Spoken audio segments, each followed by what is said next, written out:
Salut au pop-up. Aujourd'hui, je retourne à la fac. On est à l'université Paul Valéry de Montpellier. C'est ici qu'on a ouvert une antenne pour les étudiants qui galèrent. Je vais vous montrer comment ça se passe.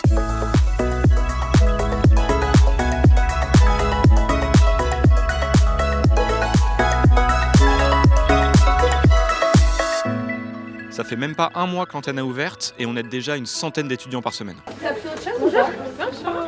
Je t'explique comment ça fonctionne. Alors du coup, tu as le droit à 7 types de produits sur les étagères qui sont ici. Ça m'aide beaucoup en fait à économiser en courses. Il y a des produits qui sont vraiment très chers.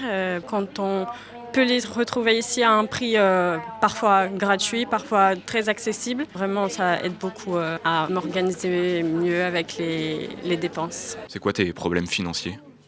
Un logement assez cher quand même.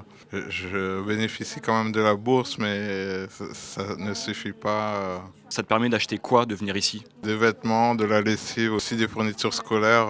Les prix ont un peu augmenté avec l'inflation. Du coup, on a besoin de bien répartir notre budget pour pas être dans le rouge à la fin du mois. Le plus dur, c'est vraiment de se priver des loisirs, en fait. C'est qu'il y a des choses, tu te dis « Ah, j'ai des copains qui peuvent le faire et moi, je peux pas. » Et en vérité, t'attends juste à un moyen de te dire « Bon, mais là, je vais économiser quelque part pour pouvoir profiter autre part. » Ici, on accueille les étudiants 3 fois par semaine et on fait pas que de l'aide matérielle. Tu veux que je t'aide? Ouais, j'aime bien. Toutes les tables et tous les bureaux sont déjà prêts, du coup on en crée un comme ça devant. À l'ancienne.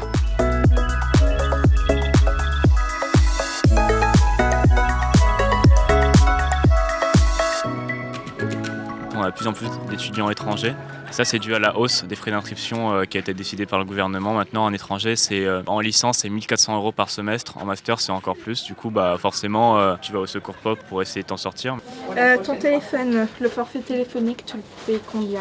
Les entretiens, ils sont là pour connaître les ressources et les charges de la personne ou du foyer et savoir si elle a des besoins particuliers tels que la santé. Il y en a beaucoup qui viennent, ils ne connaissent pas encore ce à quoi ils ont droit comme la CAF, les APL, la carte vitale.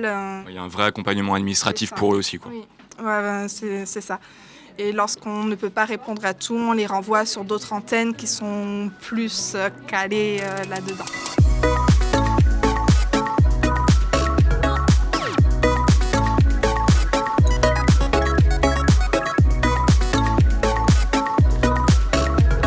Vous voyez, la plupart des bénévoles qui se mobilisent ici sont des étudiants et certains sont même aidés par l'association. Pourquoi tu as décidé de devenir bénévole?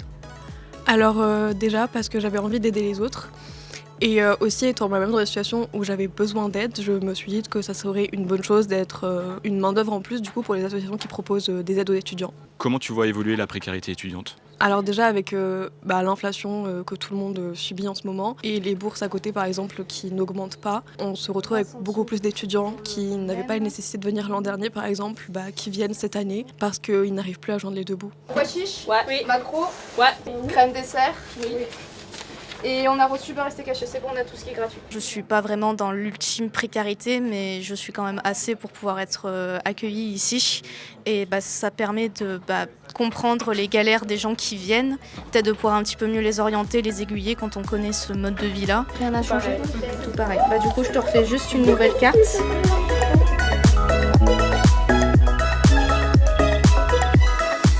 En 3 heures, il y a déjà 40 étudiants qui sont passés ici et c'est pas fini. L'année dernière, les bénévoles ont aidé 300 personnes. Cette année, ça risque d'être encore plus.